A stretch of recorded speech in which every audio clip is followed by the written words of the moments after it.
Voilà, et la vidéo n'a même pas commencé. On n'a même pas commencé déjà qu'il est mort de rire. Ça, c'est l'embarras dans lequel la Fédération camerounaise de football nous met. Et j'ai pas réussi à la faire. Quelqu'un qui est béninois se permet de rire sur nous. Voilà dans l'embarras dans lequel vous nous mettez. C'est bien. Commence ta vidéo. Faut commencer. C'est parti.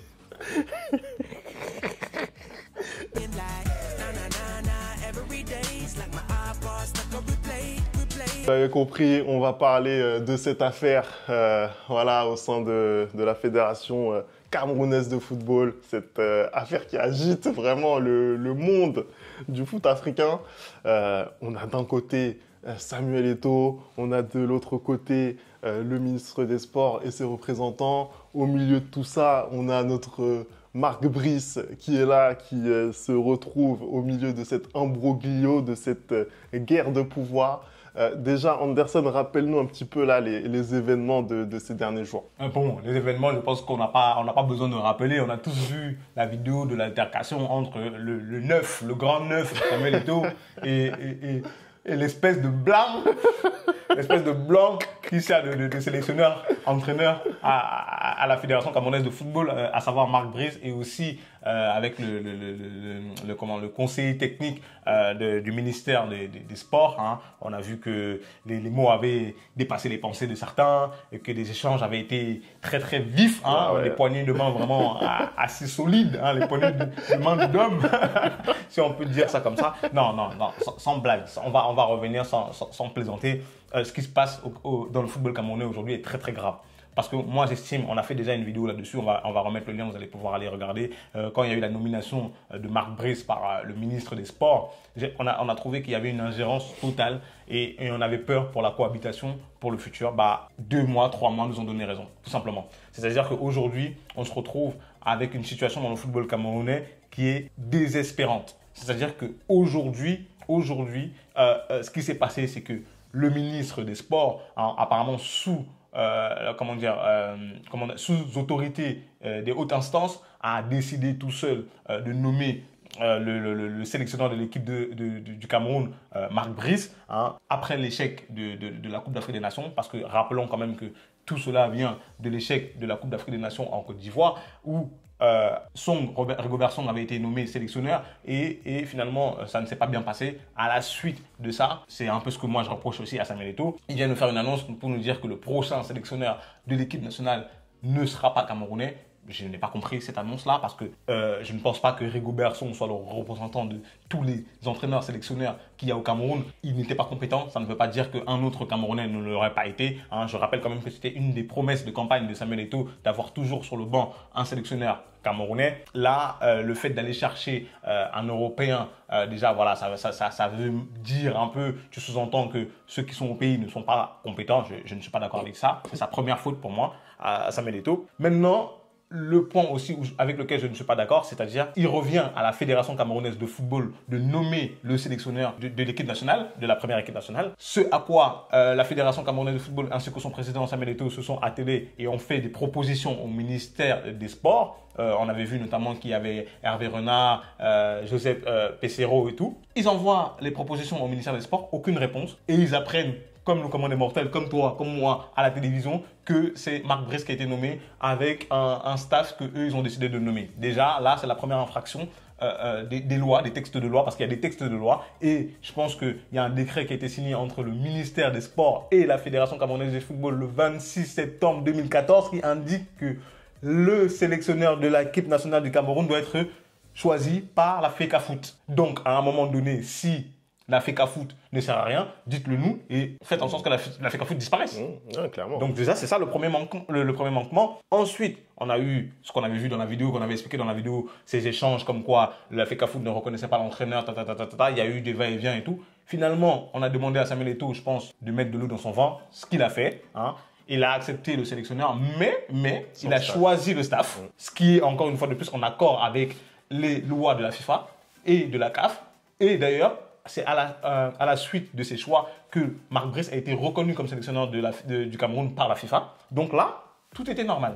Mais non, comme dans ce pays-là, chacun veut montrer qu'il est plus haut que tout le monde, le ministre des Sports ne veut pas. du staff nommé par la FECAFOOT parce que je pense que voilà, il connaît ces gens et qu'il récupère pas mal d'argent derrière. Hein. Comme il faut avoir l'arachide, il faut avoir les feuilles et puis il faut avoir la marmite pour faire le ndolé. Hein. Il veut prendre tout en même temps. Il ne peut pas aller acheter quelques ingrédients au marché. Non, il veut tout en même temps. Il a décidé que non, c'est son staff à lui qui prévaut sur celui de la FECAFOOT. Et on s'est retrouvé dans cette situation-là. C'est-à-dire que Eto'o, lui, convoque à une réunion le sélectionneur et son adjoint. Le sélectionneur et son adjoint, qui lui aussi s'est fait monter la tête par le Premier ministre, c'est comme ça qu'il agit en tout cas, par le ministre des Sports, vient avec tout son staff qui n'était pas convié du tout. Donc, au départ, la FECAFOOT ne veut pas que le staff rentre. Finalement, ils acceptent. Et malgré tout, on arrive dans les locaux de la FECAFOOT. Et là, le ton monte parce que le conseiller technique du Premier ministre estime que la réunion ne doit pas avoir lieu sans qu'il ait l'ordre du jour. Hein, il estime que la réunion ne doit pas avoir lieu parce que le ministre des Sports lui a donné autorité. C'est n'importe quoi, c'est du manque de respect. Hein, c'est du manque de respect. Quand je vois Samuel Eto'o hausser le ton, je comprends. Et quand certains osent dire que ouais, il n'a pas haussé le ton parce que ça veut dire qu'il a tort, vous mettez vos avis où je pense.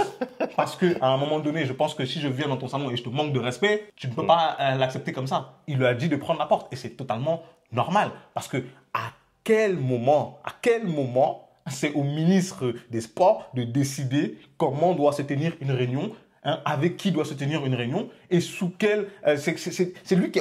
En fait, on lui donne les clés, il fait tout. Il est ministre des Sports ou il est ministre du football? Non, c'est vrai que c'est incroyable. C'est vrai que c'est incroyable. Et dans cette même vidéo, on voit un autre épisode cette fois avec Marc Brice qui finit par lui aussi se prendre le bec avec Samuel Eto'o. Explique-nous un petit peu ce qui se passe là, parce que moi j'avoue que j'ai pas tout compris. Je vois simplement Samuel Eto'o qui finit par être complètement énervé par Marc Brice et qui lui dit voilà, si tu décides de partir, tu ne reviens plus. Bah, ce qui se passe, tout simplement, c'est qu'en fait, on est dans un processus où il y a continuellement du manque de respect. C'est-à-dire que Marc Brice, d'après lui, hein, parce que quand il est sorti de tout ça, là, quelques minutes après, il dit que Samuel Eto'o est allé trop loin et que lui, il n'est pas employé par la FECAFOOT, mais par le ministère des Sports. C'est que monsieur, tu ne sais pas où tu es, tu ne sais pas où tu es, et tu ne sais pas c'est quoi ta fonction. Comment toi tu peux être sélectionneur de l'équipe nationale du Cameroun et tu dis que ton employeur c'est pas la FECAFOOT mais le ministère des Sports? On marche sur la tête. En fait, moi je pense que ce monsieur a besoin d'argent. Non, faut dire les termes. Je pense qu'il a besoin d'argent parce que déjà un homme en place serait parti depuis longtemps. Quand tu vois la situation, en fait, ce qui s'est passé, c'est que pour moi, du début jusqu'à la fin, que ce soit le ministère ou que ce soit Marc Brice, ils ont manqué de respect au président de la Fédération camerounaise de football parce que certes, Samuel Eto'o ne fait pas les choses exactement comme il faut tout le temps, mais là, dans cette situation-là, on lui a manqué de respect. Et Marc Brice, qui lui dit qu'il ne va pas faire la réunion parce qu'il répond de la part du ministère des Sports, c'est pas normal. C'est-à-dire qu'on te convoque, déjà, le manquement de respect, c'est qu'on te convoque toi et ton adjoint et tu ramènes toute ta clique, en fait. Non, c'est absolument pas normal de parler comme ça à ton président de fédération. Je ne pense pas, comme il a dit dans la vidéo Samuel Eto'o, qu'il aurait fait ça en Belgique ou ailleurs ou en France, en fait. Non, c'est parce que toi, tu viens dans le pays des gens, hein, parce qu'on a décidé qu'on allait recruter, on allait prendre un entraîneur étranger, tu viens te permettre d'avoir, comment dire, être autant. Je suis désolé, Marc Brice n'est personne. Marc Brice, tu n'es personne au Cameroun et tu n'es personne nulle part, en fait. Non, remontons les choses dans leur contexte, tu n'es personne nulle part. À la fin, tu seras toujours Marc Brice qui n'est personne et à la fin, Samuel Eto'o sera Samuel Eto'o qui est une légende au Cameroun. À un moment donné, je suis désolé, on permet trop de manque de respect parce que ce n'est pas normal que toi, tu as un sélectionneur qui a gagné 0 titre et tu te permets de parler comme ça à ton président de fédération. Ce n'est pas normal. Après, oui, certes, le ton est monté et peut-être que ce n'aurait pas dû, mais je suis désolé, il est dans son bon droit. Depuis le début de ce processus-là, depuis le début des décisions qui lui ont été imposées et qu'il a dû faire avec, il est dans son bon droit. Moi-même, ce que je reproche à Eto'o, c'est qu'à un moment, il a voulu être conciliant, il a voulu mettre de l'eau dans son vin. Je n'avais même pas à faire ça, parce que s'il voulait être vraiment le mec chiant, il aurait posé les textes de loi, il aurait envoyé à la FECAFOOT, à la FIFA, pardon, que voilà la situation, et la FIFA aurait tranché depuis longtemps. Mais comme il veut aussi que le football camerounais avance, hein, il met de l'eau dans son vin parce que, je suis désolé, les gens qui sont à la Fédération camerounaise de football depuis des années, ils n'ont jamais rien fait. C'est-à-dire qu'avant que Eto'o n'arrive, on ne savait pas c'était quoi tel contrat. On ne savait pas combien rapportait tel contrat. On ne savait pas combien touchait la Fédération camerounaise de football. On ne savait pas si les joueurs du championnat camerounais allaient payer. Il n'y avait même plus de championnat, hein, disons les termes, parce que voilà, c'est lui qui a permis à ce que le championnat camerounais reviennent, que les joueurs soient bien payés, soient bien traités par les présidents de clubs qui, eux, se remplissaient le ventre à gauche, à droite avec la bière et ne payaient pas les joueurs. Non, non, parce que je veux bien qu'on critique et tout, mais je suis désolé, le travail qu'il est en train d'abattre depuis qu'il est nommé est louable. Et ce qu'on a vu là, justement, ça nous montre un peu tous les problèmes qu'il y a dans nos pays depuis des années. C'est-à-dire qu'on a des vieux en costard dans leur bureau qui ne connaissent absolument rien au terrain, qui ne travaillent pas du tout, qui veulent empêcher des jeunes de venir faire des réformes qui vont pouvoir faire avancer le football. Hein. C'est pas normal aujourd'hui que tu as quelqu'un comme Eto'o qui essaie de faire avancer le football et que vous lui mettiez des bâtons dans les roues, tout simplement parce qu'il a coupé les vannes en fait. Parce qu'il a coupé les vannes de tout cet argent qui va à gauche, à droite où on ne savait pas ce qui se passait. Le nombre d'argent qui allait pour construire la maison d'un tel, pour construire le terrain de l'autre, avec l'argent que la FIFA donnait à la FECAFOOT, depuis des années, ça s'est arrêté là. Et c'est ça le véritable problème. C'est vraiment ça qui les dérange et c'est pour ça qu'ils veulent mettre des bâtons dans les roues à Samuel Eto'o. Toi, tu es ministre des Sports. Je t'avais parlé de la dernière fois, je crois, l'équipe nationale de hand du Cameroun qui est qualifiée pour les Jeux, qui ne peut même pas y aller parce que les visas n'ont pas été faits à temps. Mais va t'occuper de ça.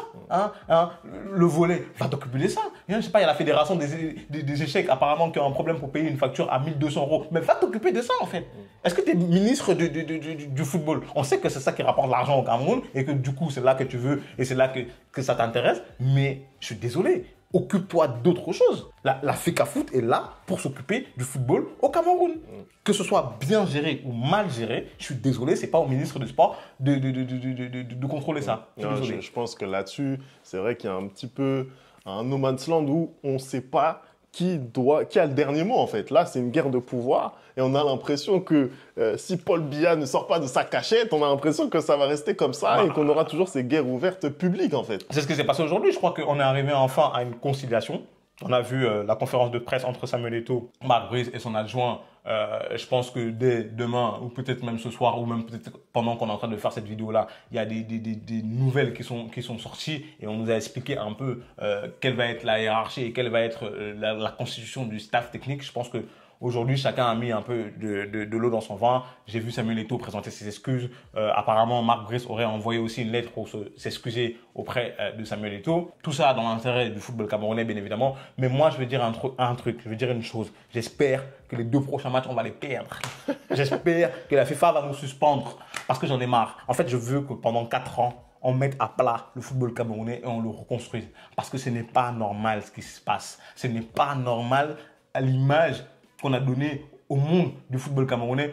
Elle était déjà basse. Soyons honnêtes. On est certes la plus grande nation de football en Afrique, mais elle était déjà basse l'image. Parce que tout le temps, c'est nous. On va en Coupe du Monde, on s'embrouille, on se tape sur le terrain contre la Croatie, nos propres joueurs.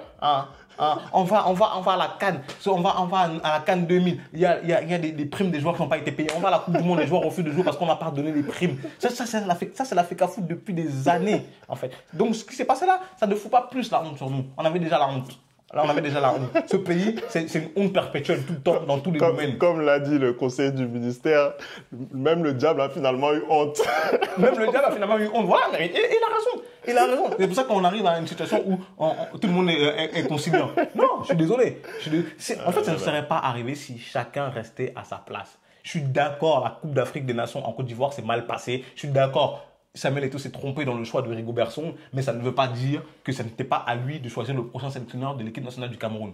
Ça ne veut pas dire que toi, en tant que ministre des Sports, tu dois intervenir dans cette décision-là. Ça ne veut pas dire que toi, en tant que président de la République, tu dois donner des instructions pour qu'on intervienne dans ce choix-là. Non, ce n'est pas normal. Chacun doit rester à sa place et faire son boulot. Et les images qu'on a vues là, entre Samuel Eto'o et le conseiller technique du ministère et Marc Brice, c'est parce que chacun n'est pas resté à sa place. Marc Brice doit comprendre qu'il est sous la responsabilité et sous les ordres de Samuel Eto'o. Samuel Eto'o doit comprendre qu'il est sous les ordres du ministère des Sports, et le ministère des Sports doit comprendre qu'il est sous les ordres du président. Aujourd'hui, j'ai l'impression que c'est un imbroglio total et que plus personne ne sait où est sa place. Et ce qui va en pâtir, malheureusement, ce sera le football camerounais encore une fois de plus. Mais apparemment, tant que chacun se remplit les poches, ça ne dérange personne. Parce que quand tu regardes les locaux dans lesquels ils sont en train de s'embrouiller, c'est une honte. Moi, c'est ça plus qui me fait honte. Les locaux de la FECAFOOT, la fédération Cameroun, on a gagné combien de cannes? On a gagné 5 cannes, on a fait je ne sais pas combien de trophées. Et c'est ça nos locaux. C'est honteux. C'est honteux.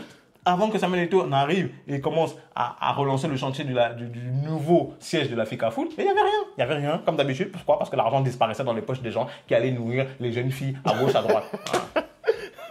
Écoute, on verra. Déjà, je pense que l'urgence, c'est de constituer une liste pour aller se qualifier, gagner les 2 matchs d'éliminatoire à la Coupe du Monde. Pourquoi faire? Ah, peut-être pourquoi pas essayer de se qualifier en 8e de finale. On verra. En tout cas, merci d'avoir regardé cette vidéo. On n'oublie pas les bonnes habitudes, le replay foot.